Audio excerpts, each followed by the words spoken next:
व्याख्यामुद्रां करसरसिजैः पुस्तकं शङ्खचक्रे बिभ्रद्भिन्नस्फटिकरुचिरे पुण्डरीके निषण्णः अम्लानश्रीरमृतविशदैरंशविप्लावयन् मामाविर्भूयात् अनगमहिमा मानसेवागधीशः। नमस्ते प्राणेश प्रणतविभवायावनिमगाः नमस्वामिन् रामप्रियतमानवन् गुरुगुण नमस्तुभ्यं भीमप्रबलतमकृष्णेष्टभगवन् नमः श्रीमन्मध्वप्रदिश सुदर्शन्नो जय जय श्रीगुरुभ्यो नमः। नारायणं सुरगुरुं जगदेकनाथं भक्तप्रियं सकललोकनमस्कृतं च त्रैगुण्यवर्जितमजं विभुमाद्यमीशं वन्दे भवग्रम् अमरासुरसिद्धवन्द्यं नारायणं नमस्कृत्य नरं चैव नरोत्तमं देवीं सरस्वतीं व्यासं ततो जयमुदीरये।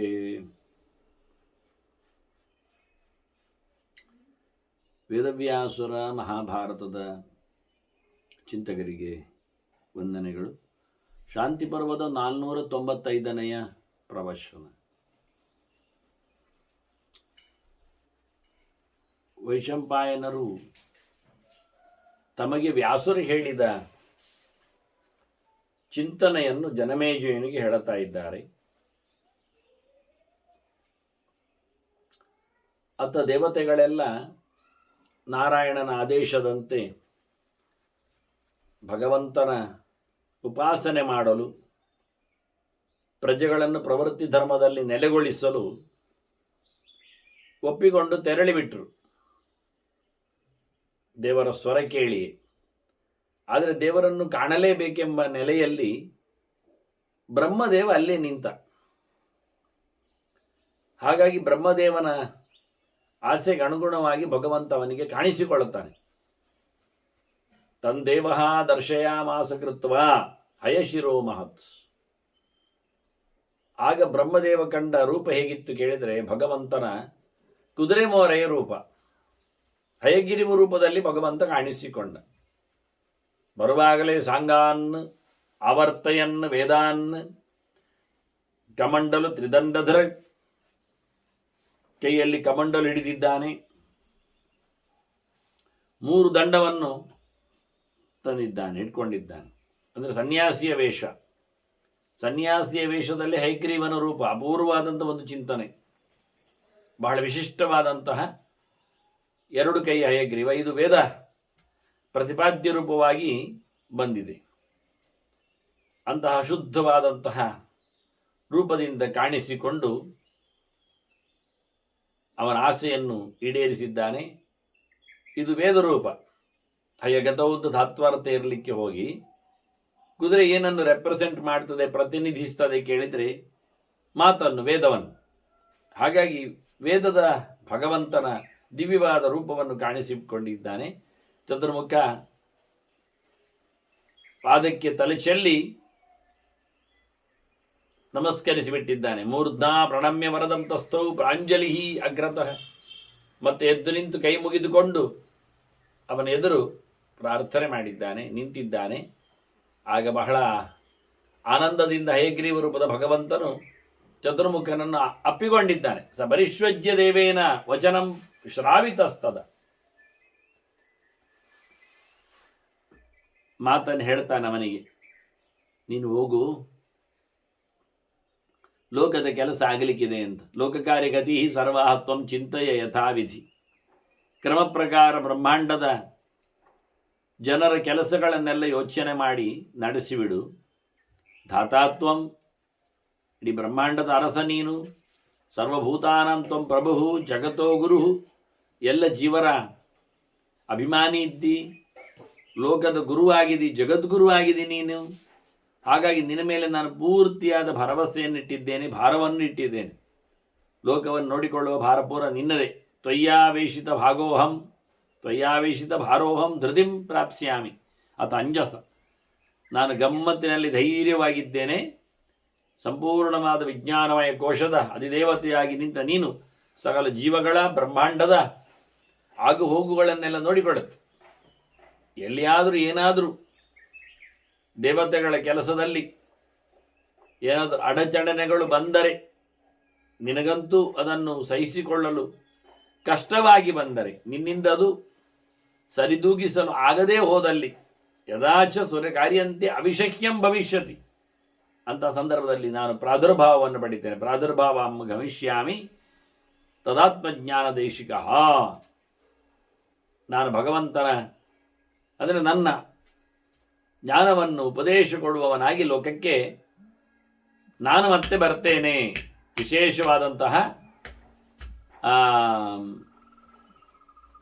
ಅವತಾರವನ್ನು ನಡೆಸಿ ಬರ್ತೇನೆ ಅಂತ ಭಗವಂತ ಹೇಳಿದ್ದಾನೆ. ಹೀಗೆ ದೇವರು ಹೇಳಿದ್ದಾರೆ ಚತುರ್ಮುಖನಿಗೆ ಎನ್ನುವ ಸಂದೇಶವನ್ನು ವೇದವ್ಯಾಸರು ಹೇಳಿದ್ದಾರೆ.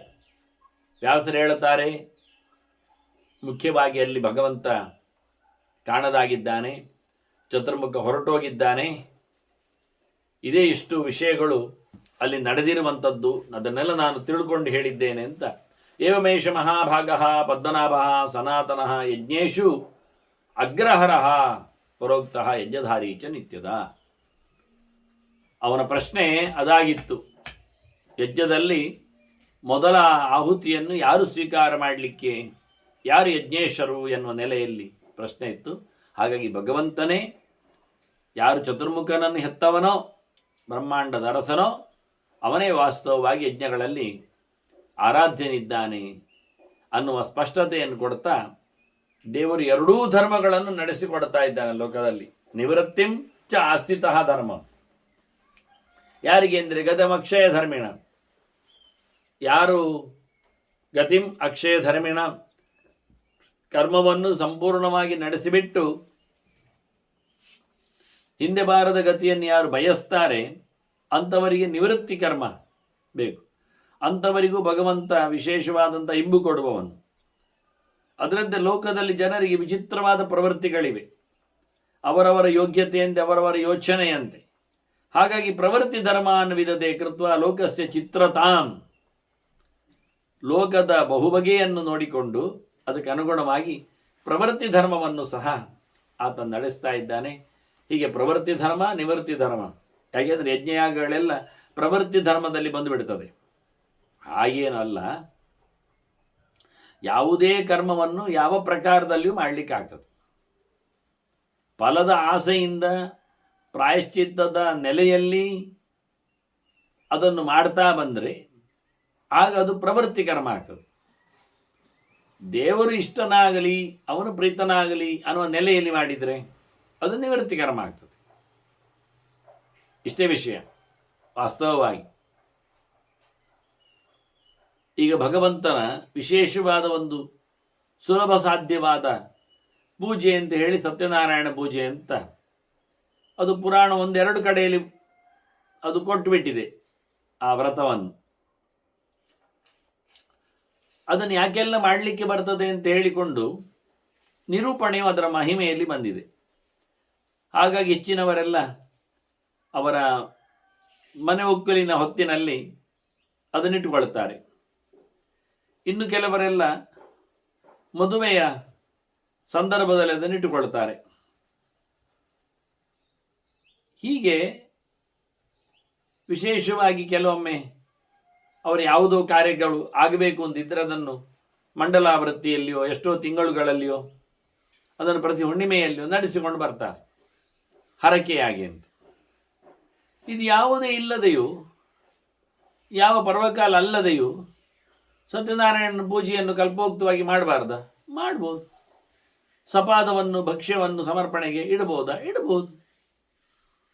ಏನು ಉದ್ದೇಶ ಇಲ್ಲ, ಮಾಡುವ ಅಂತ ಕಂಡಿತು. ಹೀಗೊಂದು ಯಜ್ಞ ಇದೆ, ಈಗ ಕಾರೀರಿ ಆಗ ಇಟ್ಟುಕೊಳ್ಳಿ. ಅದು ಯಾಕಿರುವಂಥದ್ದು? ಮಳೆ ಬರಲಿಕ್ಕೆ. ಕಾರೀರ್ಯ ವೃಷ್ಟಿಗಾಮೋ ಯಜೇತ ಅಂತ. ಅವನಿಗೆ ಮಳೆ ಬರಬೇಕು ಅಂತ ಆಸೆ ಏನಿಲ್ಲ. ಮಳೆ ಬರ್ತಾನೂ ಇದೆ, ಮಳೆ ಬರುವ ಕಾಲಕ್ಕೆ ಬರ್ತದೆ. ಆದರೆ ಈಗ ಅವನಿಗೆ ಯೋಚನೆ ಬಂತು, ಚಳಿಗಾಲಕ್ಕೋ ಸೆಕೆಗಾಲಕ್ಕೋ ನನಗೊಮ್ಮೆ ಕಾರೀರಿ ಆಗ ಮಾಡಬೇಕು ಅಂತ. ಅದು ಮಳೆಗೋಸ್ಕರ ಮಾತ್ರ ಮಾಡೋದೇನು? ಹೌದಾ? ಮಳೆಯ ಆಸೆ ಇಲ್ಲದಿದ್ದರೂ ಮಾಡಬಾರ್ದ ದೇವರ ಪ್ರೀತಿಯಾಗಿ? ಖಂಡಿತ ಮಾಡು. ಅದರಿಂದ ಮಳೆ ಬಂದಿದ್ದರೆ ಬರುವುದಿಲ್ಲ. ನಮ್ಮ ಉದ್ದೇಶ ಅದಲ್ಲ. ನಮ್ಮ ಉದ್ದೇಶ ದೇವರ ಪ್ರೀತಿ ಮಾತ್ರವೇ. ಮಳೆ ಬಂದಾಗ ಬರಲಿ, ಅಷ್ಟೇ ಹೊರತುಪಡಿಸಿ ಒಳಗಾಗಿ ನಾವು ಮಾಡಿದ್ದಲ್ಲ. ಹೀಗಾಗಿ ಬಹಳ ಸುಂದರವಾಗಿ ಭಗವಂತನ ಚಿಂತನೆಯನ್ನು ನೆಲೆಯಲ್ಲಿ ಯಾವುದೇ ಕಾಮ್ಯ ಕರ್ಮಗಳನ್ನು ಮಾಡಲಿಕ್ಕೆ ಬರ್ತದೆ. ಅದು ಕಾಮ್ಯ ಕರ್ಮಗಳು ಅಂತ ಚಾಲ್ತಿಯಲ್ಲಿದ್ದರೆ ಮಾತ್ರ, ಅಲ್ಲಾದರೆ ಅಲ್ಲ. ಹಾಗಾಗಿ ಇದನ್ನು ನೇರವಾಗಿಂಥದ್ದು ಕಾಮ್ಯವೇ ಕರ್ಮ ಅಂತ ಹೇಳಲಿಕ್ಕಿಲ್ಲ. ಕಾಮ್ಯ ಕರ್ಮಗಳು ಎನ್ನುವಂಥದ್ದನ್ನು ಬಿಟ್ಟೇ ಬಿಡಬಹುದು ಅಂತ ವಾಕ್ಯ ಇದೆ, ಕಾಮ್ಯಾನ ಕರ್ಮಣಾನ್ಯಾಸಂ ಅಂತ. ಹಾಗಾಗಿ ನೈಮಿತ್ತಿಕ ಕರ್ಮಗಳಲ್ಲಿಯೂ ನಿತ್ಯ ಕರ್ಮದಂತೆ ಭಗವಂತನ ಪ್ರೀತಿಯೇ ಕಾರಣವಾಗಿ ಮಾಡಿಕೊಂಡಾಗ ಅದು ನಿವೃತ್ತಿ ಕರ್ಮ ಆಗ್ತದೆ. ನಾವು ಅದರಿಂದ ನಿವೃತ್ತರಾಗಿದ್ದೇವೆ, ಫಲದ ಆಸೆಯನ್ನು ಇಟ್ಟುಕೊಂಡಿಲ್ಲ, ಫಲವನ್ನು ಕ್ಯಾಶ್ ಮಾಡುವುದೂ ಇಲ್ಲ. ಹೀಗೆ ಈಗ ಇನ್ನೊಂದು ಉದಾಹರಣೆ, ಭಗವಂತನ 108 ಗುಣಲಕ್ಷಣಗಳನ್ನು ಹೇಳಿದ ಕೃಷ್ಣನ ಚರಿತೆಯನ್ನು ತಿಳಿಸಿಕೊಡುವ ಅದೇ ಪುರಾಣದಲ್ಲಿ ಮತ್ತೆ ಪಂಚರಾತ್ರದಲ್ಲಿ ಬಂದಿರತಕ್ಕಂಥ ಕೃಷ್ಣನ ಅಷ್ಟೋತ್ತರ ಶತನಾಮ ಸ್ತೋತ್ರ. ಇದನ್ನು ಹೇಳಿದರೆ ಏನಾಗ್ತದೆ, ಇದನ್ನು ಹೇಳಿದರೆ ಏನಾಗ್ತದೆ ಅವರು ಹೇಳಿಕೊಂಡಿದ್ದಾರೆ. ರೋಗ ಇದ್ದವನಿಗೆ ರೋಗ ಹೋಗ್ತದೆ, ಹಾಗೆ ಮಕ್ಕಳಿಲ್ಲದವನು ಮಕ್ಕಳನ್ನು ಪಡಿತಾನೆ. ಹಾಗಾದರೆ ಸನ್ಯಾಸಿಗಳು ಇದನ್ನು ಹೇಳಲಿಕ್ಕೆ ಬರ್ತದೋ? ಅವರಿಗೆ ಮಕ್ಕಳಿಲ್ಲಲ್ಲ, ಮಕ್ಕಳಾಗಿ ಬಿಟ್ರೆ ಹಾಗೆ ಆಗುವುದಿಲ್ಲ. ಯಾವ ಉದ್ದೇಶದಿಂದ ಅದನ್ನು ನಡೆಸಿಕೊಟ್ಟಿದ್ದಾನೆ ಎನ್ನುವುದರ ಮೇಲೆ ಅವಲಂಬಿತವಾಗಿರ್ತದೆ. ಅದಕ್ಕೆ ಸಂಕಲ್ಪ ಅಂತ ಹೆಸರು, ಮನುಷ್ಯನದ್ದು ಮನಸ್ಸಿನ ಭಾವನೆಗಳು ಅಂತ. ಇದು ಭಗವಂತನಿಗೆ ಓದಲಿಕ್ಕೆ ಬರ್ತದೆ. ಹೀಗಾಗಿ ನಾವೀಗ ಅದಕ್ಕೆ ಇನ್ನೂ ಸುಲಭವಾದ ಉದಾಹರಣೆ ಭೌತವಾಗಿ ಕೇಳೋದಾದರೂ ನಾವಿವತ್ತೊಂದು ಮಾತ್ರೆ ತಗೊಳ್ಳುತ್ತೇವೆ. ಯಾಕೆ ಕೇಳಿದರೆ ನಮಗೆ ಕಾಲಿನಲ್ಲಿ ಕಿರುಬೆರಳು ಸ್ವಲ್ಪ ನೋವಲ್ಲಿ ಉಂಟು, ಎಂಥದೋ ಎಡಂಕಿದೆ, ಹಾಗಾಗಿ ಸ್ವಲ್ಪ ಪೆಟ್ಟಾಗಿದೆ, ಅದು ಬೆಂಡಾಗಿದೆ, ನೋವುಂಟು. ಅದನ್ನು ನಾವು ಕೇಳಿದ್ದೇವೆ, ಅವನಿಗೆ ಕೊಡ್ತಾನೆ ಅವನು ಮಾತ್ರೆ. ಈಗ ಆ ಮಾತ್ರೆ ಒಳಗೆ ನುಂಗಿದ್ದು, ತಿಂದದ್ದು ಬಾಯಲ್ಲಿ, ಹೊಟ್ಟೆಗೆ ಓದತ್ತು, ಆದರೆ ಕಿರುಬೆರಳು ಯಾಕೆ ಸಮ ಆಯಿತು? ಅದು ಎಲ್ಲಿ ಹೋಗ್ತದೆ ಅಂತ ನೋಡ್ತದೆ, ಎಲ್ಲಿ ಡ್ಯಾಮೇಜ್ ಆಗಿದೆ ಅಂತ ಗುರುತಿಸ್ತದೆ, ಯಾವ ಅಂಶಗಳಲ್ಲಿ ಯಾವ ಜೀವಕೋಶಗಳಲ್ಲಿ ಹೆಚ್ಚು ಕಡಿಮೆ ಉಂಟು ಅಂತ ಹುಡುಕ್ತದೆ, ಅಲ್ಲಿಗೆ ಸಮವಾಗಿ ಪ್ಯಾಚ್ ಆಗ್ತದೆ. ಹಾಗಾದರೆ ಒಂದು ತಿಂದ ಮಾತ್ರೆಗೇನೆ ಎಲ್ಲಿ ನೋವುಂಟು ಏನು ಕಥೆ ಆಗಿದೆ ಎಂದು ಗೊತ್ತಾಗಿ ಸರಿಯಾಗಿರಬೇಕಾದ್ರೆ ನಾವು ಕೃಷ್ಣ ಅಷ್ಟೋತ್ತರ ಶತನಾಮ ಸ್ತೋತ್ರವನ್ನು ಹೇಳುವಾಗ ಅಲ್ಲಿರತಕ್ಕಂಥ ಲಾಭಗಳು ಯಾವುದು ನಮಗಾಗಿ ಪೂರಕವಾಗ್ತದೆ ಅದನ್ನೇ ಅದು ಸರಿ ಮಾಡಿಕೊಡ್ತದೆ. ಹೀಗೆ ಎಲ್ಲವೂ ಇದಾದರೆ 10 ವಿಷಯಗಳು ಇರ್ಲಿಕ್ಕೆ ಹೋಗಿ ಯಾವುದಾದ್ರೂ ಒಂದು ಉಂಟು. ಈಗ ನೀವು ತರಕಾರಿ ತಿಂದಾಗೆ ಅದರ 10 ಬಗೆಯ ಕಂಟೆಂಟ್ಸ್ಗಳು ಇರ್ಲಿಕ್ಕೆ ಹೋಗಿ, ವಿಟಮಿನ್ಸ್ಗಳು ಧಾತುಗಳು ಇರ್ಲಿಕ್ಕೆ ಹೋಗಿ ಅದೇನು ಅಂದ್ರೆ ಆಗ್ತದೆ ಅಂತ. ಒಂದೇ ಇದ್ದಾಗ, ನಾನಾಗ ಕಾರೀರಿಯಾಗವನ್ನು ಒಂದೇ ಇದ್ದದ್ದನ್ನು ಗುರುತಿಸಿಕೊಟ್ಟಿದ್ದೇನೆ, ಒಂದೇ ಇದ್ದಾಗ ಅಂತ. ಹಾಗೆ ಸಂತಾನ ಗೋಪಾಲಕೃಷ್ಣ ಮಂತ್ರ ಜಪ ಉಂಟು, ಅದು ಸಂತಾನಕ್ಕಾಗಿ ಮಾತ್ರ ವಿನಿಯೋಗಿಸಲ್ಪಡುವಂಥದ್ದು. ದೇಹಿಮೇ ತನಯಂ ಕೃಷ್ಣ ಹೇಳುವಂಥದ್ದು. ಹಾಗಾಗಿ ಇದನ್ನು ಸನ್ಯಾಸಿಗಳು ಜಪ ಮಾಡಲಿಕ್ಕಿಲ್ವಾ? ಪುರಾಣದಲ್ಲಿ ಬಂದಾಗ, ತಂತ್ರದಲ್ಲಿ ಬಂದಾಗ ಅದನ್ನು ಓದುವುದು ಬಿಡಬೇಕಾ? ಅಥವಾ ಮಕ್ಕಳದನ್ನು ಓದಬಾರ್ದ? ಮದುವೆ ಆಗದವರು ಓದಬಾರ್ದ? ಅದು ಕೇವಲ ಅದಕ್ಕೆ ಅರ್ಥ ಮಗನನ್ನು ಮಾತ್ರ, ಮಕ್ಕಳನ್ನು ಮಾತ್ರ ಕೊಡುವುದಲ್ಲ, ಶಿಷ್ಯರು ಮಕ್ಕಳಾಗ್ತಾರೆ ಆ ಲೆಕ್ಕಾಚಾರದಲ್ಲಿ. ಆದ್ದರಿಂದ ಸನ್ಯಾಸಿಗಳದನ್ನು ಜಾಸ್ತಿ ಜಪ ಮಾಡಿದರೆ ತುಂಬ ಮಕ್ಕಳು ಅವರಿಗೆ ಸಿಗ್ತಾರೆ. ಅವರ ಮಕ್ಕಳು ಅಲ್ಲದು, ಅವರ ಮಕ್ಕಳು ಅವರಿಗೆ ಮಕ್ಕಳು ಬೇಡವಾ? ಬೇಕು. ಅವರ ದೇವ ಸೇವೆಗೆ, ಪಾರಾಯಣಕ್ಕೆ, ಎಡಬಲಕ್ಕೆ ಎಲ್ಲ ಬೇಕಲ್ಲ. ಹಾಗಾದರೆ ಅವರು ಆದ್ದರಿಂದ ಅವರು ರಾಮ ಎಂತ ಬ್ರಹ್ಮಚಾರಿಣ ಸ್ವಾಹ ಮಂತ್ರ ಹೇಳುವುದಿಲ್ವಾ ಬರಲಿ ಅಂತ? ಇದನ್ನು ಗೃಹಸ್ಥ ಹೇಳಿದಾಗ ಮನೆಯಲ್ಲಿ ಮಕ್ಕಳು ಹುಟ್ಟಲಿ ಅಂತ ಅರ್ಥ ಆಗ್ತದೆ. ಅಧ್ಯಾಪಕರು ಹೇಳಿದಾಗ ಅವರ ಶಾಲೆಗೆ ಮಕ್ಕಳು ಬರಲಿ ಅಂತ ಅರ್ಥ. ಅವರು ಶಾಲೆಯಲ್ಲಿ ಮಕ್ಕಳು ಅಂತಲೇ ಕರೆಯುವುದು. ಮಕ್ಕಳೇ ಇವತ್ತು ಎಲ್ಲಿ ಬಂದಿದ್ದೀರಿ, ಏನು ತಂದಿದ್ದೀರಿ ಮನೆಯಿಂದ ಎಲ್ಲ ಕೇಳುತ್ತಾರೆ. ಆಗ ಮೆಲ್ಲ ಎಲ್ಲರೂ ಕಿಸೆ ಮುಟ್ಟಿ ನೋಡ್ತಾರೆ, ಓ ತಂದದ್ದು ಗೊತ್ತಾಗ್ತದೆ, ನೆನಪಾಗ್ತದೆ ಅವರಿಗೆಲ್ಲ, ಕಳ್ಳರೆಲ್ಲ ಇದ್ದಾಗೆ. ಹಾಗೆ ಎಲ್ಲರೂ ಕರೆಯುವುದು ಅದೇ ರೀತಿಯಲ್ಲಿ. ಆದ್ದರಿಂದ ಅದಕ್ಕೆ ಅರ್ಥಗಳು ಬೇರೆ ಇರ್ತವೆ. ಹುಟ್ಟಿ ಬಂದದ್ದೇ ಮಕ್ಕಳಾಗಬೇಕಾಗಿಲ್ಲ. ಆದ್ದರಿಂದ ತಂದೆ ಅಂದಿರು ಎನ್ನುವುದು ಹೆಸರುಗಳು ಸುಮಾರು ಜನರಿಗೆ, ತಾಯಿಯರು ಅಂತ ಹೆಸರುಗಳು ಕೆಲವರಿಗೆ, ಗುರುಗಳು ಅಂತ ಹೆಸರುಗಳು ಸುಮಾರು ವ್ಯಕ್ತಿಗಳಿಗೆ, ಸ್ಥಾನಮಾನಕ್ಕೆ ಅನುಗುಣವಾಗಿ. ಈ ರೀತಿಯಾಗಿ ನಿವೃತ್ತಿ ಪ್ರವೃತ್ತಿ ಧರ್ಮಗಳ ವ್ಯವಸ್ಥೆಯಲ್ಲಿ ಒಂದೇ ಕೆಲಸಗಳು, ಒಂದೇ ಕರ್ಮಗಳು ಉದ್ದೇಶಪೂರ್ವಕವಾಗಿ ಬಂದಾಗ ಹೆಚ್ಚು ಕಡಿಮೆ ಆಗುವುದು. ಅದರಲ್ಲೇ ಜನರ ಮೊನೋಪೋಲಿ ನೋಡಿಕೊಂಡು ಭಗವಂತ ಈ ಧರ್ಮಗಳಲ್ಲಿ ತನ್ನನ್ನು ಆರಾಧ್ಯನನ್ನಾಗಿಸಿಕೊಂಡು ನಿಂತಿದ್ದಾನೆ, ಲೋಕದಲ್ಲಿ ಅದನ್ನು ನಡೆಸಿಕೊಟ್ಟಿದ್ದಾನೆ ಅಂತ ವ್ಯಾಸರು ಕರ್ಮದ ಪ್ರಪಂಚದ ಹರವಿನ ಉದ್ದೇಶಗಳ ವ್ಯಾಪ್ತಿಗಳ ಬಗ್ಗೆ ಕೆಲವು ರಹಸ್ಯಗಳನ್ನು ಬಯಲುಗೊಳಿಸಿದ್ದಾರೆ. ಆ ಭಗವಂತ ಅವನಿಗೆ ಯಾವುದೇ ರೀತಿಯಾದಂತಹ ವ್ಯವಸ್ಥೆ ಅಂದರೆ ಈ ಲೋಕದ ಚೌಕಟ್ಟುಗಳು ಅವನಿಗಿಲ್ಲ. ಅವನಿಗೆ ಬುಡ ಇಲ್ಲ, ಕಡೆ ಇಲ್ಲ. ಇದೆಲ್ಲ ವಿಚಿತ್ರಗಳು ನಮ್ಮದು. ಭಗವಂತನದ್ದು ಎಲ್ಲಕ್ಕೂ ಮೊದಲು ಅವನೇ, ಎಲ್ಲಕ್ಕೂ ಕಡೆಯೂ ಅವನೇ. ಇದು ವಿಚಿತ್ರ. ಅವನು ಮತ್ತೊಮ್ಮೆ ಸಾದಿಹಿ ಆ ಲೆಕ್ಕದಲ್ಲಿ ಹೇಳುವುದಾದರೆ ಸಮಧ್ಯ ಸಚಾಂತಃ ಪ್ರಜಾನಾಂ ಸದಾತ ಸಧೇಯಂ ಸಕರ್ತ ಚ ಕಾರ್ಯಂ. ಅವನು ಲೋಕಕ್ಕೆ ಆದಿ ಅನ್ನಿಸಿಕೊಂಡಿದ್ದಾನೆ. ಲೋಕವನ್ನು ತಂದುಕೊಡುವವನು, ಲೋಕವನ್ನು ನಡೆಸಿ ಬಿಡುವವನು, ಲೋಕವನ್ನು ಮುಗಿಸಿ ಮಲಗುವವನು, ಎಲ್ಲವನ್ನು ನಡೆಸಿದವನು, ಎಲ್ಲಕ್ಕೂ ಕಾರಣನು, ಎಲ್ಲವನ್ನು ಹೊತ್ತವನು, ಎಲ್ಲರಿಂದ ಆರಾಧ್ಯನು, ಜಗತ್ತನ್ನು ತರುವ ಮುಂಚೆ ಮಲಗಿದ್ದವನು, ತಂದ ಬಳಿಕ ಬೆಳಗಿಸುವವನು, ಕೊನೆಗೆ ಅದನ್ನು ಮುಗಿಸುವವನು. ಯುಗಾಂತೆ ಪ್ರಸುಪ್ತ ಸುಸಂಕ್ಷಿಪ್ಯ ಲೋಕಾನ್ ಯುಗಾದೋ ಪ್ರಬುದ್ಧ ಜಗದ್ಯುತ್ಸರ್ಜಾ. ಯುಗಾದಿಯಲ್ಲಿ ಜಗತ್ತಿನ ನಿರ್ಮಿತಿ.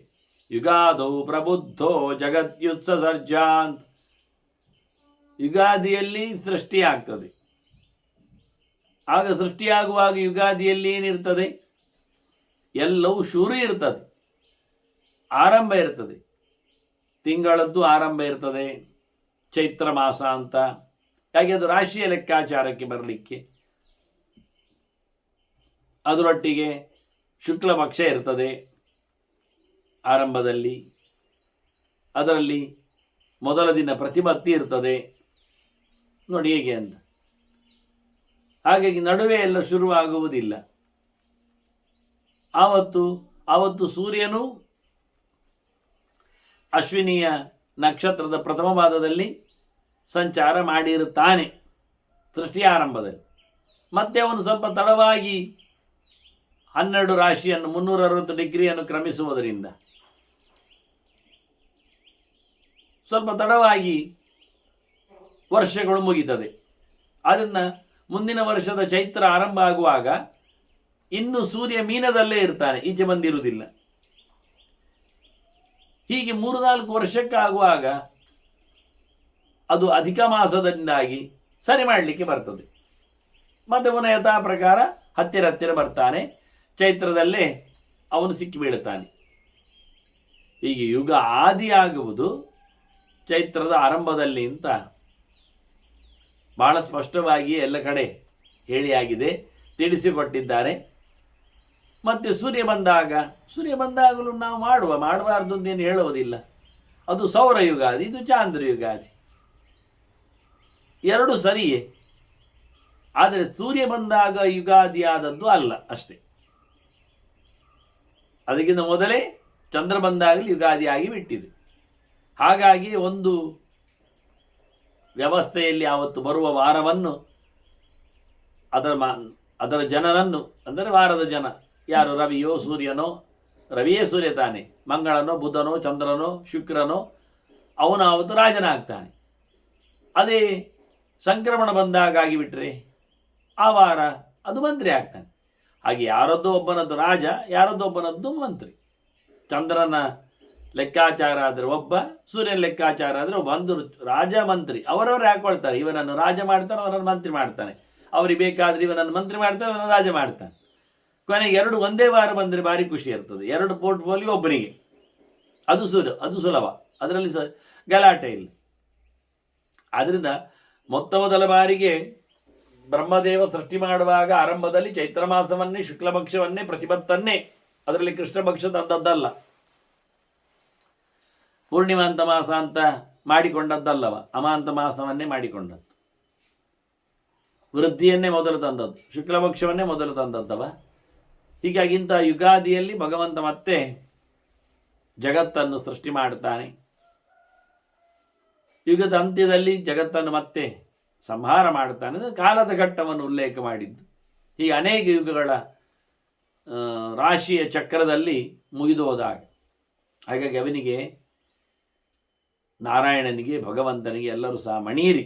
ತಸ್ಮೈ ನಮಧ್ವಂ ದೇವಾಯ ನಿರ್ಗುಣಾಯ ಮಹಾತ್ಮನೆ ಅಜಾಯ ವಿಶ್ವರೂಪಾಯ ಧಾಮನೇ ಸರ್ವದಿವೋಕಸಾಂ. ಎಲ್ಲ ಸುರರಿಗೂ ಪರಮ ಆಶ್ರಯನಾಗಿ ನಿಂತ ಭಗವಂತನಿಗೆ, ಎಲ್ಲ ಜಗತ್ತಿಗೂ ಕಾರಣನಾಗಿ ನಿಂತ ದೇವನಿಗೆ ಯಾವುದೇ ಪ್ರಕಾರವಾದ ಸಾಂಸಾರಿಕವಾದ ಈ ಭೌತವಾದ ಪ್ರಾಕೃತವಾದ ಗುಣತ್ರಯಗಳ ಸಂಪರ್ಕವೇ ಇಲ್ಲದ, ಲೇಪವೇ ಇಲ್ಲದ ನಿರ್ಗುಣನಿಗೆ ಆನಂದಾದಿ ಸಕಲ ಗುಣಗಳಿಂದ, ಅನಂತಾದಿ ಗುಣಗಳಿಂದ ತುಂಬಿದ ಮಹಾಮಹಿಮನಿಗೆ ನಮಸ್ಕಾರ ಮಾಡಿ, ಕೈ ಮುಗಿ, ಮಣಿಯಿರಿ, ಅವನ ಸೇವೆಯನ್ನು ನಡೆಸಿಕೊಡಿ. ಅವನೆಂದೂ ಹುಟ್ಟಿ ಬಂದವನಲ್ಲ, ಭೌತ ಪ್ರಪಂಚದಲ್ಲಿ ನೆಲೆಗೊಂಡವನಲ್ಲವ, ಎಲ್ಲೆಡೆಯೂ ತುಂಬಿ ತುಳುಕಿದವನವನು. ಅಂತಹ ದೇವರಿಗೆ, ಜೀವ ಅಲ್ಲದವನಿಗೆ ನೀವು ಮಣಿಯಬೇಕು.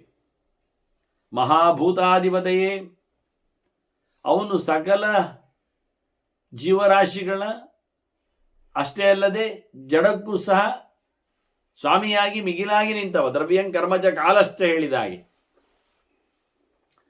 ಸಕಲರಲ್ಲಿ ಬರತಕ್ಕಂಥ ದೊಡ್ಡ ಗಣಗಳು ವಸುರುದ್ರಾದಿತ್ಯ ಗಣಗಳು. ಅಂದ ವಸೂನಾಂ ಪತಯೇ ನಮಃ, ರುದ್ರಾಣಾಂ ಪತಯೇ ನಮಃ, ಆದಿತ್ಯಾನಾಂಚ ಪತಯೇ, ಇವರಿಗೆಲ್ಲ ನಮಸ್ಕಾರ ಮಾಡಲಿಕ್ಕುಂಟು. ರುದ್ರಗಣಗಳ ಒಡೆಯನಾಗಿ ನಿಂತವನು, ವಸುಗಣಗಳಿಂದ ಆರಾಧ್ಯನು, ಆದಿತ್ಯ ಪದವಿಯಲ್ಲಿ ಬಂದವನು. ಅಷ್ಟೇ ಅಲ್ಲದೆ ಇನ್ನು ಗಣದೇವತೆಗಳು ಅಶ್ವಿನಿ ದೇವತೆಗಳಿದ್ದಾರೆ ಇಬ್ಬರು. ಆದ್ದರಿಂದ ಅವರಿಗೂ ಸಹ, ಅವರ ಒಡೆಯನಿಗೂ ಅವರಿಗೂ ನೀನು ಒಡೆಯ, ಅವರಿಗೂ ಮಿಗಿಲಿದ್ದಿ ನೀನು. ಅದರಂತೆ ಮರುದ್ಗಣ ಇದೆ 49 ಜನ, ಅವರಲ್ಲಿ ಪ್ರಧಾನವಾದ ಪ್ರಾಣನಿದ್ದಾನೆ, ಅವನಿಗೂ ಅಧಿಪತಿಯಾಗಿ ನಿಂತಿದ್ದಿ ನೀನು. ಹಾಗೆ ವೇದಗಳ ರಾಶಿ ಇದೆ, ಅದಕ್ಕೂ ಸ್ವಾಮಿ, ವೇದಾಂಗಗಳ ಒಡೆಯ. ಅದರ ಹಾಗೆ ಮತ್ತೆ ವಿಶೇಷವಾಗಿ ವೇದದಲ್ಲಿ ಹೇಳಲ್ಪಟ್ಟಂಥ ಯಜ್ಞಗಳ ಆರಾಧ್ಯ ನೀನು, ಯಜ್ಞಗಳ ಒಡೆಯ. ಯಜ್ಞಕ್ಕಾಗಿ ಮಾಡಬೇಕಾಗಿರತಕ್ಕಂಥ ತಪಸ್ಸು, ಅಲ್ಲಿ ಬಂದಿರತಕ್ಕಂಥ ತೇಜಸ್ಸು, ಅಲ್ಲಿಂದ ಲೋಕಕ್ಕೆ ಕರುಣಿಸಲ್ಪಟ್ಟ ಯಶಸ್ಸು, ಇದಕ್ಕೆಲ್ಲ ನೀನೇ ಒಡೆಯ, ನೀನೇ ಸ್ವಾಮಿ. ಹಾಗೆಯೇ ಮಾತಿನ ವಾಚಾಂಪತೆಯೇ, ಮಾತಿಗೆ ಅರಸ ನೀನು. ಅದರಂತೆ ಸಮುದ್ರಗಳ, ಸರಿತ್ತುಗಳ, ನದಿಗಳ ರಾಜ ನೀನು. ಸರಿತಾಂಪತಯೇ ನಮಃ. ಸಮುದ್ರವಾಸಿನೇ ನಿತ್ಯಂ ಹರಯೇ ಮುಂಜಕೇಶಿನೇ. ಸಮುದ್ರದಲ್ಲಿ ನೆಲೆಗೊಂಡವನು, ಸಂಸಾರ ಸಮುದ್ರದಲ್ಲಿ ಸಮುದ್ರಿಕ್ತನಾದವನು, ಸಕಲ ಗುಣ ಸಂಪೂರ್ಣನಾಗಿ ನಿಂತವನು. ಹಾಗೆ ಬಹಳ ಬಣ್ಣವಾದ ಹಿರಣ್ಯಶ್ಮಶ್ರು, ಹಿರಣ್ಯನಕಃ ಪ್ರಣಕ ಸರ್ವಯೇವ ಸ್ವರ್ಣಮಯ ಅಂತ ಹೇಳಿದಾಗೆ ಬಂಗಾರದ ಬಣ್ಣದ ಕೇಶರಾಶಿಯವನು ನೀನು. ಶಾಂತಾಯ ಸರ್ವಭೂತಾನಾಂ ಮೋಕ್ಷ ಧರ್ಮಾನುಭಾಷಿಣಿ, ಎಲ್ಲರಿಗೂ ಮೋಕ್ಷ ಧರ್ಮವನ್ನು ಹೇಳಿಕೊಡುವವನು. ಶಾಸ್ತ್ರ ಪ್ರಕಾರದಲ್ಲಿ ಇಲ್ಲಿಂದ ಬಿಡುಗಡೆಗಾಗಿ ಅವರನ್ನು ನುಡಿಸಿಕೊಂಬವನು ನೀನು. ನೀನಂತೂ ಮೊದಲೇ ಆನಂದದ ಪರಾಕಾಷ್ಠೆಯವನಾಗಿದ್ದಿ. ಹಾಗಾಗಿ ಉಳಿದವರಿಗೆ ಒಂದಿಷ್ಟು ಆನಂದವನ್ನು ಕರುಣಿಸುವ ಮಹಾಮಹಿಮ ನೀನು. ನಿನಗೆ ನಮಸ್ಕಾರ. ಕಬರ್ದಿನೇ ವರಾಹಾಯ ಏಕಶೃಂಗಾಯ ಧೀಮತೆ. ಭಗವಂತನ ಕೆಲವು ರೂಪಗಳ ಬಗ್ಗೆ ಅನುಸಂಧಾನ ತರುವಂತೆ ವರಾಹ ಶಬ್ದವನ್ನು ಪ್ರಯೋಗ ಮಾಡಿದರು. ಕಬರ್ದೀನ್, ಕೂದಲುಳ್ಳವ ಅಂತ. ರಾಮನಿಗೂ ಚಂದವಾದ ಕೂದಲಿತ್ತು, ಕೃಷ್ಣನಿಗೂ ಇತ್ತು. ಹಾಗೆ ಅವರಿಬ್ಬರನ್ನು ಕರೀಬಹುದು. ಅದರಂತೆ ಪರಶುರಾಮನು ಕುರ್ಚವನ್ನು ಕಟ್ಟಿಕೊಂಡಿದ್ದಾನೆ, ವಾಮನನಲ್ಲಿಯೂ ಜುಟ್ಟಿ ಇತ್ತು. ವರಾಹನಂತೂ ಸರಿಯೇ, ಕೇಸರ ಇರ್ತದೆ. ಹಯಗ್ರೀವನಲ್ಲಿಯೂ ಸರಿಯೇ, ಜಟ ಇರ್ತದೆ. ಹಾಗಾಗಿ ಭಗವಂತನ ಅನೇಕ ರೂಪಗಳನ್ನು ಹೇಳಲಿಕ್ಕೆ ಬರುವ ಹಾಗೆ ಕಲ್ಕಿಯು ಕಬರ್ದಿನೇ ವರಾಹಾಯ ಏಕಶೃಂಗಾಯ, ಒಂದು ಕೊಂಬಿದ್ದದ್ದು ಅದು ಮೀನು. ಏಕಶೃಂಗಧರೋ ಮತ್ಸ್ಯ ನಿಯುತಃ ಹೈಮೋ ನಿಯುತ ಯೋಜನ ಅಂತ ಬಂಗಾರದ ಬಣ್ಣದ ಮೀನದು ಒಂದು ಕೊಮ್ಮನ್ನು ಹೊತ್ತಿತ್ತು. ಆದ್ರಿಂದ ಏಕಶೃಂಗ ಇಲ್ಲಿ ಕರೆದದ್ದು ಸರಿ. ಏಕಶೃಂಗಾಯ ಧೀಮತೆ ಹಂಸಸ್ವರೂಪಾದಿಗಳಲ್ಲಿ ಅತ್ಯಂತ ಜ್ಞಾನ ಪ್ರಸಾರ ಮಾಡಿದಂಥ ವ್ಯಕ್ತಿ ನೀನು. ಆದ್ರಿಂದ ಆ ಎಲ್ಲ ಪ್ರಕಾರದ ಅವತಾರಗಳನ್ನು ಅನುಸಂಧಾನ ಮಾಡಲಿಕ್ಕೆ ಬರುವ ಹಾಗೆ ಸುಲಭವಾಗಿ ಭಗವಂತನ ಚಿಂತನೆಯನ್ನು ಕೊಟ್ಟಿದ್ದಾರೆ. ವಿವಸ್ವತೆ ಅಶ್ವಸ್ಥಿರತೆ ಚತುರ್ಮೂರ್ತಿ ಧೃತೆ ಸದಾ.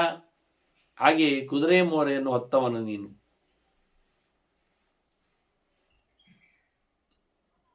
ವಿಶೇಷವಾಗಿ ವೇದಗಳ ಆವಿಷ್ಕಾರಕ್ಕಾಗಿ ಬಂದವನು. 4 ಮೂರ್ತಿಗಳನ್ನು ವಾಸುದೇವ ಸಂಕರ್ಷಣ ಪ್ರತಿಮನ ಅನಿರುದ್ಧ ಈ 4 ಮೂರ್ತಿಗಳನ್ನು ಹೊತ್ತವನು. ಸೃಷ್ಟಿ ತಿಥಿ ಸಂಹಾರ ಮೋಕ್ಷಕ್ಕಾಗಿ ಈ 4 ರೂಪಗಳನ್ನು ಸಾಧಕರಿಗೆ ನೀನು ಕಾಣಿಸುತ್ತಿ, ಅದನ್ನು ನಡೆಸಿಕೊಳ್ತೀಯ. ಅತ್ಯಂತ ಸೂಕ್ಷ್ಮನಾದವನು ನೀನು. ಸೂರ್ಯಮಂಡಲ ಮಧ್ಯದಲ್ಲಿ ಇದ್ದೀಯ. ಸೂರ್ಯನನ್ನು ಬೆಳಗಿಸುವವನು ನೀನು. ಸೂಕ್ಷ್ಮಾಯ ಜ್ಞಾನ ದೃಶ್ಯಾಯ ಅಜರಾಯ ಅಕ್ಷಯಾಯ. ಯಾವುದೇ ಪ್ರಕಾರವಾದ ವಿಕಾರ ಇಲ್ಲದ ನಾಶ ಇಲ್ಲದ ಸ್ವರೂಪ ದಿವ್ಯವಾದದ್ದು ನಿನ್ನದಾಗಿದೆ ಅಂತವನಿಗೆ ನಮಸ್ಕಾರ ಅಂತ ಹೇಳಿಕೊಂಡು ನಮಸ್ಕಾರ ಮಾಡಿರಿ ಅಂತ ಹೇಳ್ತಾ ಇದ್ದಾರೆ ವ್ಯಾಸರು. ತಾನು ಸ್ತೋತ್ರ ಮಾಡಿಸಿ ತೋರಿಸುತ್ತ ನವಧ್ವಂ ಅನ್ನುವ ಮೂಲಕ ನಮಸ್ಕಾರ ಮಾಡಿರಿ. ಯಶದೇವ ಸಂಚರತಿ ಸರ್ವತ್ರ ಗತಿ ಅವ್ಯಯ. ಸರ್ವತ್ರ ಭಗವಂತನ ಅಸ್ತಿತ್ವ ಇದೆ. ಭಗವಂತ ಎಲ್ಲೆಡೆ ಹೋಗ್ತಾ ಇದ್ದಾನೆ. ಎಲ್ಲ ನಾಮಗಳಿಂದಲೂ ವಾಚ್ಯನಿದ್ದಾನೆ. ಇದು ಭಗವಂತನ ವಿಶೇಷವಾದಂತಹ ಲಕ್ಷಣ ಆಗಿದೆ. ಹಾಗೆ ಯಶಜೈತ ಬ್ರಹ್ಮ ಸರ್ವತ್ರ ಗತಿರವ್ಯ ಇದ್ದಾಗೆ ಜ್ಞೇಯ ವಿಜ್ಞಾನ ಚಕ್ಷುಷ. ಎಲ್ಲೆಡೆ ತುಂಬಿದುಳುಗ ಭಗವಂತನು ಅವನು ವೇದದಲ್ಲಿ ನಿಲುಕುವವನು. ಆ ಮೂಲಕ ವೇದದ ಮೂಲಕ ಭಗವಂತನ ಚಿಂತನೆಯನ್ನು ಮಾಡಬೇಕು. ಇವನೇ ಸರ್ವೋತ್ತಮನಾದ ತತ್ವ. ಪ್ರಧಾನವಾದ ಜ್ಞಾನದಿಂದ ಭಗವಂತನನ್ನು ಕಾಣಬೇಕಾಗದು. ಹಾಗೆ ನಾನು ಸಹ ಕಂಡಿದ್ದೇನೆ ಅಂತ ವ್ಯಾಸರು ಹೇಳ್ತಾರಂತೆ ಜನಮೇಜಯನತ್ತು. ಏವಮೇತತ್ ಪುರಾದೃಷ್ಟ ಮಯಾವೈ ಜ್ಞಾನ ಚಕ್ಷುಷ. ನಾನು ಹಾಗೆ ಇದನ್ನು ನನ್ನ ಜ್ಞಾನದ ಕಣ್ಣಿನಲ್ಲಿ ನೋಡಿದ್ದೇನೆ. ಎಲ್ಲ ನಡೆದ ಘಟಲ್ಲಿ ಏನಾಗಿತ್ತು ಹೇಗಾಯಿತು ಅಂತ.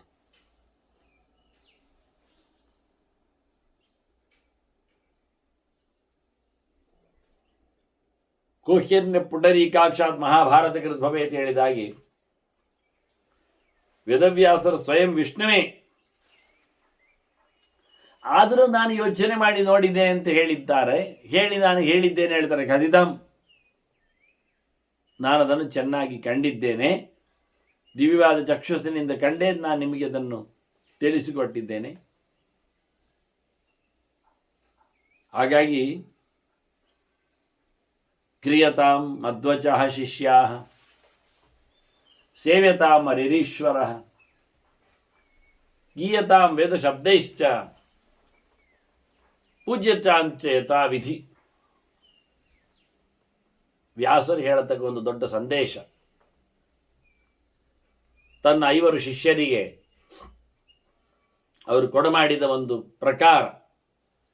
ಕ್ರಿಯತಾಂ ಮಧ್ವಚ ಶಿಷ್ಯ, ನನ್ನ ಮಾತು ಕೇಳಿರಿ, ನನ್ನ ಮಾತು ಹೇಳಿದಂತೆ ನಡೆಸಿರಿ. ಆಯ್ತಲ್ಲ. ಇದನ್ನು ನಾವು ನಮಗೆ ಹೇಳಿದ್ದು ಅಂತ ಇಟ್ಟುಕೊಂಡ್ರೆ ಅವರ ಮಾತುಗಳು ಯಾವುದು? ಮಹಾಭಾರತ ಪುರಾಣಗಳು, ವೇದವ್ಯಾಸನ ಮಾತುಗಳು. ಇಲ್ಲಿ ವ್ಯಾಸರೇ ಹೇಳ್ತಾ ಇದ್ದಾರೆ. ಅವರೇ ನೇರ ತನ್ನ ಜನಮೇಜಯಾದ ಶಿಷ್ಯರಿಗೆ ಹೇಳ್ತಾ ಇರೋದು. ಹಾಗಾಗಿ ಕ್ರಿಯತಾ ಮಧ್ವಜ ಶಿಷ್ಯ, ಓ ಶಿಷ್ಯರೇ ನನ್ನ ಮಾತನ್ನು ನಡೆಸಿಕೊಡಿರಿ. ಆದ್ದರಿಂದ ವೇದವ್ಯಾಸನ ಮಾತುಗಳು ನಮಗೆ ಇವತ್ತು ಸಿಗ್ತದೆ. 18 ಪುರಾಣಗಳಲ್ಲಿ ಸಿಗ್ತದೆ, ಮಹಾಭಾರತದಲ್ಲಿ ಸಿಗ್ತದೆ. ಅದರಲ್ಲಿ ಹೇಳಿದ ಹಾಗೆ ಮಾಡಿದರೆ ಆಯಿತು, ನಾವಷ್ಟೇ. ನನ್ನ ಮಾತು ಕೇಳಿರಿ ಅಂತ ಅವರು ಹೇಳಿದ್ದಾರೆ. ಅವರ ಮಾತು ಕೇಳುವ.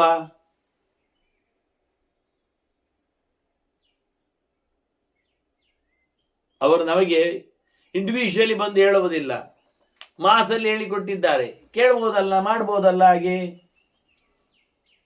ಈಗ ವೇದವ್ಯಾಸರು ಕೊಟ್ಟ ನಂತರ ನಮ್ಮದು ಎಂಥದ್ದು ಬರೀಲಿಕ್ಕೆ ಇರ್ತದೆ, ನಾವು ಯಾಕೆ ನಮ್ಮದು ಹೇಳಬೇಕು?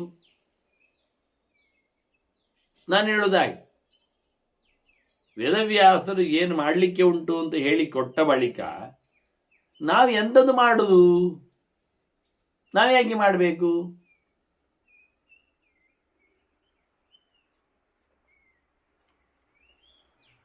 ಇದು ನಮ್ಮ ಅಧಿಕ ಪ್ರಸಂಗ. ವ್ಯಾಸರು ಹೇಳಿದ ಬಳಿಕ ನಾವು ಹೇಳಿಕ್ಲಿಕ್ಕೆ ಹೋಗಬಾರ್ದು. ಮತ್ತೆ ವ್ಯಾಸರು ಹೇಳ್ತಾರೆ ಸೇವ್ಯತಾ ಮರಿರೀಶ್ವರ ಅಂತ. ಎಷ್ಟೋ ಜನರಿಗೆ ಈ ಶಿವರಾತ್ರಿಯಲ್ಲಿ ಬಹಳ ಗೊತ್ತಲ್ಲ. ಯಾಕೆಂದ್ರೆ ಈಶ್ವರ ಅಂದ ತಕ್ಷಣ ಶಿವ ಅಂತ ಆಗಿ ಹೋಗಿದೆ ಅವರಿಗೆ, ಅದನ್ನು ಬಿಡ್ಲಿಕ್ಕೆ ತಯಾರೇ ಇಲ್ಲ ಅವರು. ಈಶ್ವರ ಶಬ್ದ ಒಡೆಯ ಅಂತ ಅರ್ಥದಲ್ಲಿ ಬರುವುದು ಇಷ್ಟೇ, ಅದು ಯಾರಿಗೂ ಆಗ್ಲಿಕ್ಕೆ ಬರ್ತದೆ. ಹಿಂದೆ ಡಿಲ್ಲೀಶ್ವರ ಅಂತಲೂ ಆಗಿದ್ದಾರೆ, ಪ್ರಯೋಗ ಮಾಡಿದ್ದಾರೆ.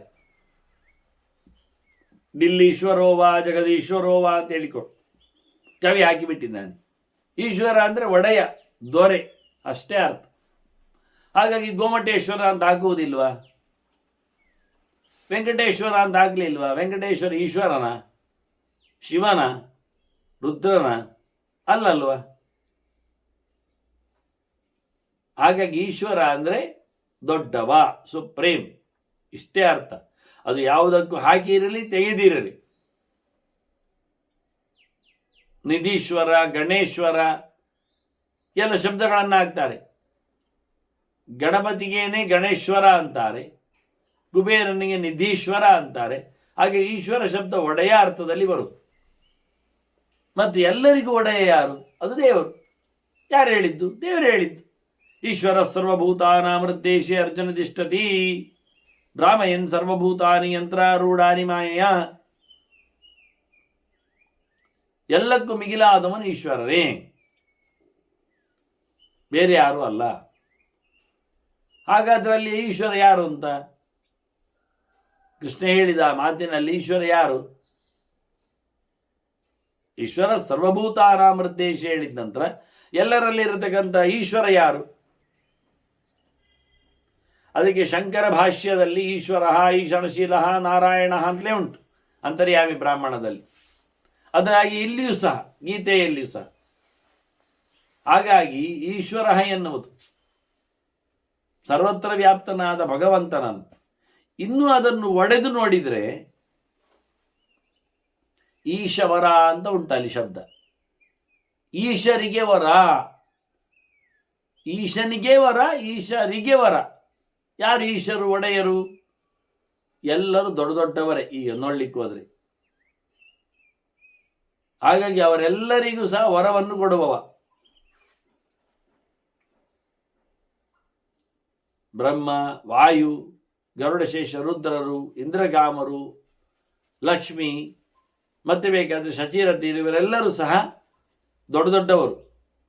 ಆದ್ದರಿಂದ ಹೇಳುವಾಗ ಈಶೇಭ್ಯ ಬ್ರಹ್ಮರುದ್ರ ಶ್ರೀ ಶೇಷಾದಿಭ್ಯೋ ವರೋಯತಃ ಅದಶ್ಚ ಈಶ್ವರಾಖ್ಯೇತಿ. ಇನ್ನು ಮುಂದೆ ಕೃಷ್ಣನೇ ತನ್ನ ಹೆಸರಿನ ನಿರ್ವಚನಗಳನ್ನೆಲ್ಲ ಹೇಳ್ತಾನೆ ಮುಂದಕ್ಕೆ. ಈಶ್ವರ ಅಂದ್ರೆ ಏನು ಅರ್ಥ? ಈಶೇಭ್ಯೋ ವರಹ ಅಂತ. ದೊಡ್ಡವರಿಂದ ದೊಡ್ಡವನು, ದೊಡ್ಡ ದೊಡ್ಡವರಿಗೆಲ್ಲ ದೊಡ್ಡವನು ಎನ್ನುವ ಅರ್ಥ. ಯಾರು ದೊಡ್ಡವರು? ಯಾರೆಲ್ಲಿದ್ದಾರೆ? ಬ್ರಹ್ಮರುದ್ರರು, ಇವರನ್ನೆಲ್ಲ ಇಟ್ಟುಕೊಂಡು ಈಶೇಭ್ಯ ಬ್ರಹ್ಮರುದ್ರ ಶ್ರೀ ಶೇಷಾದಿಭ್ಯ, ಇವರೆಲ್ಲರೂ ಸಹ ದೊಡ್ಡವರು ಅನಿಸಿಕೊಂಡಿದ್ದಾರೆ. ಅವರಿಗೂ ವರ ಶ್ರೇಷ್ಠನು. ಪ್ರಶಸ್ತಾರ ವರಶ್ಚೇತೇತೆ ಪರ್ಯಾಯ ವಾಚಕ ಅಂತ. ಆದ್ರೆ ಈಶೇಭ್ಯೋ ವರಹ ಅಂತ ಒಂದು ಅರ್ಥದಲ್ಲಿ ಈಶ್ವರ ಹರಿಹಿ, ಅವನು ಸೇವ್ಯತಾಂ, ಪರಮಾತ್ಮನನ್ನು ಉಪಾಸನೆ ಮಾಡಿರಿ. ಸೇವ್ಯತಾಂ ಹರಿರೀಶ್ವರ, ಇದು ಅವರ ಆದೇಶ. ಹರಿಹಿ ಅಂದರೆ ಪಾಪಹರನು, ಎಲ್ಲರ ಪಾಪವನ್ನು ತೆಗೆಯುವವನು. ಈಶ್ವರ ಅಂದರೆ ಎಲ್ಲರಿಗೂ ಬೇಕಾದಂತಹ ಒಳ್ಳೆಯದನ್ನು ಕೊಡುವವನು. ಓಂ ರಾತಿ, ಓಂ ಅಂದರೆ ಜ್ಞಾನ, ಜ್ಞಾನವನ್ನು ಕೊಡುತ್ತಾನೆ. ಪೂರ ಇಲ್ಲ ಈಶಾತ್. ಮತ್ತು ಈಶ ಸುಖಾತ್ಮಕವಾದ ಜ್ಞಾನವನ್ನು ಕೊಡ್ತಾನೆ, ಒಂ ರಾತಿ ಅಂತ. ಅಥವಾ ಈಶರಿಗೆ ಒಂ ಮತ್ತು ರಂ ಯಾರಿಂದಲೋ ಅವನು ಅಂತ ಅರ್ಥ ಹಾಗೆ ಮಾಡಬಹುದು. ಓಂ ರಂ ಯಸ್ಮಾತ್ ಅಂತ ಅರ್ಥ ಮಾಡಿದರೆ ಜ್ಞಾನ ಮತ್ತು ಆನಂದವು ಇನ್ನೊಬ್ಬರಿಗೆ ಭಗವಂತನಿಂದ ಕೊಡಲ್ಪಡುತ್ತದೆ. ಅದನ್ನು ದೇವರನ್ನು ನಾವು ಈಶ್ವರ ಅಂತ ಕರೆದ್ರೆ ನಮಗೊಂದಿಷ್ಟು ಜ್ಞಾನ ಮತ್ತು ನಮಗೆ ಆನಂದವನ್ನು ದೇವರು ಕರುಣಿಸ್ತಾನೆ. ಇದು ಒಂದು ಅರ್ಥ ವಾಸ್ತವವಾಗಿ. ಹಾಗಾಗಿ ಇಲ್ಲಿ ವ್ಯಾಸರು ಕೊಟ್ಟ ಬಹಳ ದೊಡ್ಡದಾದ ಆದೇಶ, ಹರಿರೀಶ್ವರ ಅಂತ ಹೇಳುವ ಮೂಲಕ ಹರಿಶಬ್ದದಿಂದ ಪಾಪ ದೂರತ್ವವನ್ನು ಹೇಳಿದರೆ, ದೋಷ ದೂರನ್ನು ತಿಳಿಸಿದರೆ, ಈಶ್ವರ ಶಬ್ದದಿಂದ ಗುಣಪೂರ್ಣತ್ವವನ್ನು ಹೇಳ್ತದೆ. ದೊಡ್ಡವರಿಗಿಂತ ದೊಡ್ಡವನು ಹೇಳುವ ಮೂಲಕ ಗುಣದ ಜೈಷ್ಠ್ಯವನ್ನು ಚಿಂತನೆ ತರ್ತದೆ. ಹೀಗೆ ಸಕಲ ಗುಣ ಸಂಪೂರ್ಣನಾಗಿ ಸಕಲ ದೋಷ ವಿರುದ್ಧರಾಗಿ ಭಗವಂತನ ಉಪಾಸನೆ ಮಾಡಲಿಕ್ಕೆ ಇದು ವಿಶೇಷಣ ನಿಗ್ರಹ. ಭಗವಂತನು ಹರಿಯನ್ನಾಗಿ ಉಪಾಸಿಸು, ಪಾಪಹರನನ್ನಾಗಿ ಸಂಸಾರಹರನನ್ನಾಗಿ ದೇವರನ್ನು ಉಪಾಸನೆ ಮಾಡು. ನಾರಾಯಣನನ್ನು ಈಶ್ವರನನ್ನಾಗಿ ಉಪಾಸನೆ ಮಾಡು. ಎಲ್ಲಕ್ಕಿಂತ ಮಿಗಿಲಾದವನು, ನಮ್ಮೆಲ್ಲರ ಸುಖಪ್ರದನು, ಎಲ್ಲ ತಪ್ಪುಗಳನ್ನು ಮನ್ನಿಸುವವನು ಎನ್ನುವ ಅರ್ಥದಲ್ಲಿ ನೀನು ಉಪಾಸನೆ ಮಾಡು. ಇನ್ನು ಮುಂದಕ್ಕೆ ಒಂದು ಗೆರೆ ಹೇಳ್ತಾರೆ ಅವರು, ಗೀಯತಾಂ ವೇದ ಶಬ್ದ ಇಷ್ಟ. ಎಷ್ಟು ಚೆನ್ನಾಗಿ ಹೇಳ್ತಾರೆ ಕೇಳಿದರೆ, ಇಲ್ಲಿ ಹೇಳಿರಿ ಅಂತ ಹೇಳ್ತಾರೆ. ಹೇಳಿರಿ ಇರುವುದನ್ನು ಗೀಯತಾಂ ಹೇಳುವ ಮೂಲಕ ಗೇಯವಾಗಿ ಹಾಡಾಗಿ ಹೇಳಿರಿ ಅಂತ ಹೇಳ್ತಾರೆ. ಆದಾಗ ನಾವು ಹಾಡು ಹೇಳಬೇಕು ಹೇಳಿದ್ದಾರೆ ಇವರು.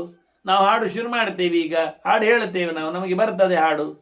ಅವ್ರು ಹೇಳ್ತಾರೆ ವೇದ ಶಬ್ದ ಇಷ್ಟ ಅಂತಾರೆ. ನಮಗೆ ವೇದದ ಸದ್ದುಗಳಿಂದ ಆಗಬೇಕು ಹಾಡು. ಪ್ರಾಕೃತವಾದದ್ದು ನಡೆಸಿಕೊಟ್ಟದ್ದು ಇಲ್ಲಿದ್ದು ಎಲ್ಲ ಆಗುವುದಿಲ್ಲ. ಮತ್ತೆ ಪ್ರಳಯ ಕಾಲದಲ್ಲಿ ಇದ್ದದ್ದು ಬೇಕು, ನಿತ್ಯವಾದ ಮಾತುಗಳು ಬೇಕು. ಅದು ವೇದದ ಶಬ್ದಗಳಿಂದಲೇ ದೇವರನ್ನು ಹೇಳಬೇಕು, ಮತ್ತೆಲ್ಲ ಮೈಲಿಗೆ ಆಗುವುದಿಲ್ಲ ಅಂದ್ಬಿಟ್ರು. ಈ ಬಹಳ ಸುಂದರವಾಗಿ ನಿರಂತರವಾದ ವೇದದ ಚಿಂತನೆ ಅದು ಬರಬೇಕು. ಪ್ರತಿ ಶಬ್ದಗಳು ಭಗವಂತನ ಹೇಳುವ ರೀತಿ ಹೇಗೆ ಎಂದು ಅರ್ಥ ಮಾಡಿಕೊಳ್ಳಬೇಕು. ಪೂಜ್ಯತಾಂಚ ಯಥಾವಿಧಿ, ಮತ್ತೆ ದೇವರ ಪೂಜೆ ಮಾಡಿ. ನೋಡಿ, ಮಾತಿನ ಪೂಜೆ ವೇದ ಶಬ್ದಗಳು ಬರಲಿಕ್ಕಿರುವಂಥದ್ದು. ಮತ್ತೆ ಮಾನಸಿಕವಾಗಿ ಭಗವಂತನ ಎಚ್ಚರ, ನೆನಪು, ಜಪ, ಅನುಷ್ಠಾನಕ್ಕೆ, ಪೂಜೆ ಪುನಸ್ಕಾರಕ್ಕೆ ಮತ್ತೆ ವಿಶೇಷವಾದಂತಹ ಸಮಯ. ಅದಕ್ಕೆ ಯಥಾವಿಧಿ ಅಂದು ವಿದ್ಯುಕ್ತವಾಗಿ ಮಾಡಬೇಕು ಪೂಜೆ. ನನ್ನದು ಬೆಳಿಗ್ಗೆ 6 ಗಂಟೆ ಮುಗೀತದೆ, ಮತ್ತು ಸೂರ್ಯ ಅವನು 7ಕ್ಕೆ ಬರುವುದು, ಅದು ಪ್ರಯೋಜನ ಆಗಲಿಲ್ಲ. ಹಾಗಲ್ಲ, ಯಥಾವಿಧಿ ಪೂಜ್ಯತಾಮ್ ಅಂತಾರೆ, ವಿದ್ಯುಕ್ತವಾಗಿ ಮಾಡು. ನಂದು ಪೂಜೆ ಮುಗಿದೋಗಿದೆ, ತುಳಸಿ ಅದು ಮೊನ್ನೆದ್ದು ಇಟ್ಕೊಂಡಿದ್ದೇನೆ ನಾನು, ಅದು ಎಷ್ಟು ಸಮಯ ಆಯ್ತು, ಅದು ಸಮಯದ ಲೆಕ್ಕ ಇಲ್ಲ ಅದಕ್ಕೆ, ಅದು ತಪ್ಪು. ಅದಕ್ಕೊಂದು ಇತಿಮಿತಿ ಇದೆ. ಮನೆಗೆ ಎಷ್ಟು ಅಂತ ತಂದು ಹಾಕಿರ್ತೇವೆ, ಒಂದು 4 ದಿನಕ್ಕೆ, ಮತ್ತೆ ಆಗುವುದಿಲ್ಲ. ಅಲ್ಲಿ ಮಾರ್ಕೆಟಲ್ಲಿ ಇದೆ, ತಂದು ಹಾಕುವುದಿಲ್ಲ. ಏನಾಗ್ತದೆ ಗೊತ್ತಿಲ್ಲ. ಹೀಗಾಗಿ ಯೋಗ್ಯವಾದ ವಸ್ತುಗಳಿಂದ ಯೋಗ್ಯವಾದ ಕಾಲದಲ್ಲಿ ಯೋಗ್ಯವಾದ ನೆಲೆಯಲ್ಲಿ ದೇವರ ಪೂಜೆ ಆಗಬೇಕು. 4 ಅಂಶವನ್ನು ಹೇಳಿದವ. ನನ್ನ ಮಾತು ಕೇಳಿ ನಡೆಸಿಕೊಡಿ, ನನ್ನ ಮಾತು ಪುರಾಣಗಳು ಮಹಾಭಾರತಗಳು, ಇಲ್ಲಿ ಬಂದಂತೆ ನನ್ನನ್ನು ಉಪಾಸನೆ ಮಾಡಿ, ಆನಂತರ ನೀವು ನಿಮ್ಮ ಬಾಡಿಗೆ ಭಗವಂತನ ಎಚ್ಚರದಲ್ಲಿ ದೇವರ ಸೇವೆ ಮಾಡ್ತಾ ಪೂಜೆ ಮಾಡ್ತಾ ಇರಿ. ಹೀಗೆ ವೇದವ್ಯಾಸರು ಹೇಳಿದ್ದಾರೆ ಎಂದು ವೈಶಂಪಾಯನರು ಹೇಳುತ್ತಾರೆ. ಸಚಾಸ್ಮಾಕಂ ಉಪಾಧ್ಯಾಯ ಸಹಾಸ್ಮಾಭಿಃ ವಿಶಾಂಪತೆ ಚತುರ್ವೇದೋದ್ಗತಾಭಿಸ್ತಂ ಋಗ್ಭಿಃ ಸಮವಿದುಷ್ಟೈ. ಹೀಗೆ ವೇದವ್ಯಾಸರು ಹೇಳಿ ದೇವರನ್ನು ಕೊಂಡಾಡಿ ಅಂತ ಹೇಳಿದವರು ನಮ್ಮ ಜೊತೆಯಲ್ಲೇ ದೇವರ ಅವರಿಗೆ ಮತ್ತೆ ಬೇರೆ ಮಾಡಲಿಕ್ಕೆ ಬರಲಿಲ್ಲ. ಅವರು ನಮ್ಮ ಜೊತೆಗೆ ಸೇರಿಕೊಂಡು ನಾವು ಶುಕ್ರರು ಇದ್ದು 5 ಜನ ಇದ್ದೆವು.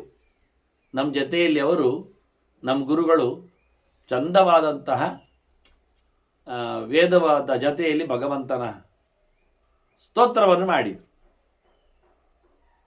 ಅನ್ನುವುದಾಗಿ ವೈಶಂಪಾಯನರು ಜನಮೇಜಯನ ಹೇಳ್ತಾರೆ. ನಾನೆಲ್ಲ ಹೇಳಿದ್ದೇನೆ, ನಮ್ಮ ಗುರುಗಳು ಹೇಳಿದ್ದು, ಅವರಿಗಾದ ಅನುಭವ ಎಲ್ಲ ಏತತ್ತೆ ಸರ್ವಾಖ್ಯಾತ ತಿಳಿಸಿಕೊಟ್ಟಿದ್ದೇನೆ. ಯಶ್ಚೇದಂ ಶೃಣಿಯಾನ್ ನಿತ್ಯಂ ಯಶ್ಚೇದಂ ಪರಿಕೀರ್ತಯೇತ್ ನಮೋ ಭಗವತೆ ಕೃತ್ವ ಸಮಾಹಿತವತಿರ್ನರಃ.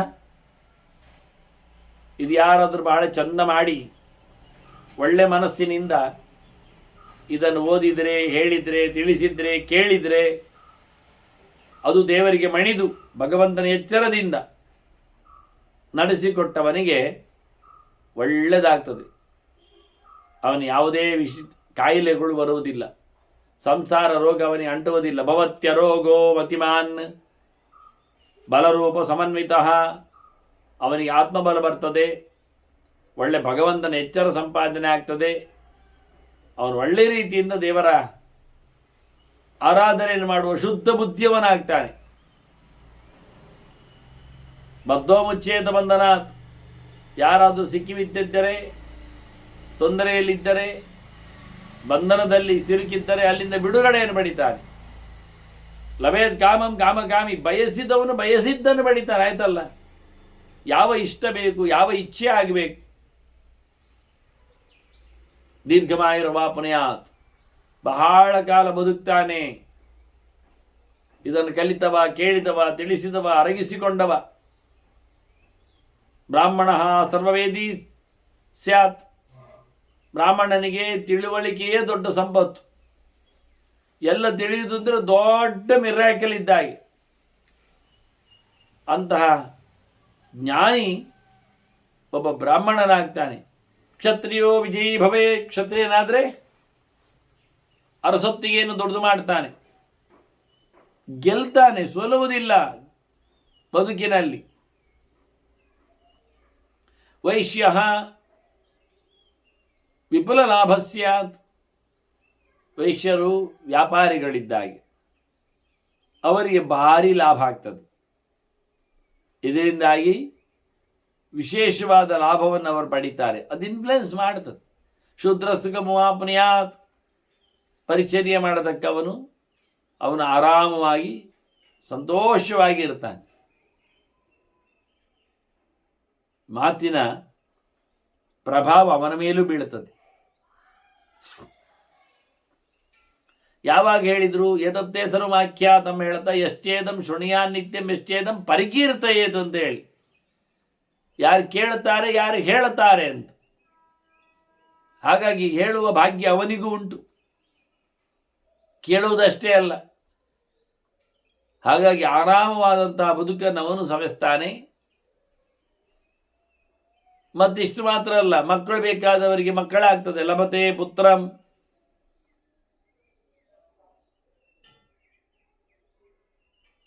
ಅಲ್ಲದೆ ಇದ್ದಲ್ಲಿ ಇನ್ನು ಮುಂದಕ್ಕೆ ಮಕ್ಕಳು ಹುಟ್ಟಬೇಕಿದ್ರೆ ಅವಳು ಮಗುವನ್ನು ಪಡೆಯುವ ಸಾಮರ್ಥ್ಯ ಇಲ್ಲದವಳಾಗಿದ್ರೆ ಅಂಥವಳಿಗೂ ಸಹ ಮಕ್ಕಳಾಗ್ತದೆ. ಜನೇ ಸುತಂ. ಆಯ್ತಾ? ಗೊಡ್ಡು ಸಹ ಗರ್ಭಿಣಿ ಆಗ್ತಾಳೆ. ಗರ್ಭಿಣಿಯೂ ಮಗುವನ್ನು ಹಿಡಿಯುವುದು ಅಂದರೆ ಮಗು ಆಗಿದೆ ಅವಳಿಗೆ, ಹಡೆಯುವಾಗ ಸಮಸ್ಯೆ ಇದೆ. ಆದರೆ ಈ ಚಿಂತನೆಯಿಂದ ಅವಳು ಹಗುರಳಾಗ್ತಾಳೆ. ನಾರ್ಮಲ್ ಡೆಲಿವರಿ ಅಂತೀವಲ್ಲ ಹಾಗೆ ಮಕ್ಕಳನ್ನೇ ಕ್ಯಾರಿ ಮಾಡದವಳು, ದೋಷ ಇದ್ದವಳು, ಬಂಜೆ ಅಂತ ಕರೀತಾರಲ್ಲ ಅವಳನ್ನು, ಒಂದ್ಯಾ ಪ್ರಸವಮಾಪ್ನೋತಿ. ಅವಳು ಹೆರ್ತಾಳೆ, ಮಗುವನ್ನು ಪಡಿತಾಳೆ. ಖಾಲಿ ಮಾತ್ರ ಅಲ್ಲ, ಪುತ್ರ ಪೌತ್ರ ಸಮೃದ್ಧಿ ಮಾತು. ಮಕ್ಕಳೇನು ಮೊಮ್ಮಕ್ಕಳು ಆಗ್ತದೆ ಅವಳಿಗೆ. ಅಂತಹ ಸಮೃದ್ಧಿ ಉಳ್ಳಂತಹ ಪ್ರಸವ ಅವಳತ್ತು. ಹೀಗೆ ಲೋಕದಲ್ಲಿ ಬಯಸಿದ್ದನ್ನೆಲ್ಲ ಪಡೀಲಿಕ್ಕೆ ಬರ್ತದೆ, ಈ ಚಿಂತನೆಯಿಂದ ಆಗ್ತದೆ. ಹಾಗೆ ಕ್ಷೇಮೇಣ ಗಚ್ಚೇತ್ ಅಧ್ವಾನಂ. ಇದಮ್ಯ ಪಡತೆ ಬದಿ, ದಾರಿಯಲ್ಲಿ ಪ್ರಯಾಣ ಮಾಡುವವನು ಕ್ಷೇಮವಾಗಿ ಅವನು ತನ್ನ ಗುರಿಯನ್ನು ತಲುಪಿ ಬರಬೇಕಾದ್ರೆ ಇದನ್ನು ಪಾಠ ಮಾಡಲಿಕ್ಕುಂಟು ಅಂತಾನೆ. ಪಾಠ ಅಂದರೆ ಓದಲಿಕ್ಕೆ ಉಂಟು. ಇದನ್ನು ಪಡತೆ, ಇದನ್ನು ಪಾರಾಯಣ ಮಾಡಲಿಕ್ಕೆ. ಅವನವನೇ ಪಾರಾಯಣ ಮಾಡಿಕೊಂಡು ಬಿಟ್ಟರೆ ಹೋಗುವಾಗ ದಾರಿ ಏನಾಗುವುದಿಲ್ಲಂತೆ. ಸುಗಮವಾದ ದಾರಿಯ ಪರಿಕಲ್ಪನೆಗೆ ಬಹಳ ಸುಂದರವಾದಂತಹ ಮಾತುಗಳು, ಚಿಂತನೆಗಳು. ಈ ರೀತಿಯಾಗಿ ಚಿಂತನೆಗಳನ್ನು ಕೊಟ್ಟು ಎಲ್ಲರಿಗೂ ಇದರ ಅನುಸಂಧಾನದಿಂದ ಸುಖ ಆಗ್ತದೆ ಎನ್ನತಕ್ಕಂತಹ ಬಹಳ ದೊಡ್ಡದಾದ ಫಲವಾಕ್ಯವನ್ನು ಅವರು ನಮ್ಮ ಮುಂದೆ ಕೊಟ್ಟಿದ್ದಾರೆ. ಮುಂದಿನ ಚಿಂತನೆಗಾಗಿ ನಾವು ಮತ್ತೆ ಸೇರುವ ವಂದನೆಗಳೊಂದಿಗೆ ಶ್ರೀಕೃಷ್ಣಾರ್ಪಣಮಸ್ತು. ನಾರಾಯಣ ನಾರಾಯಣ ನಾರಾಯಣ.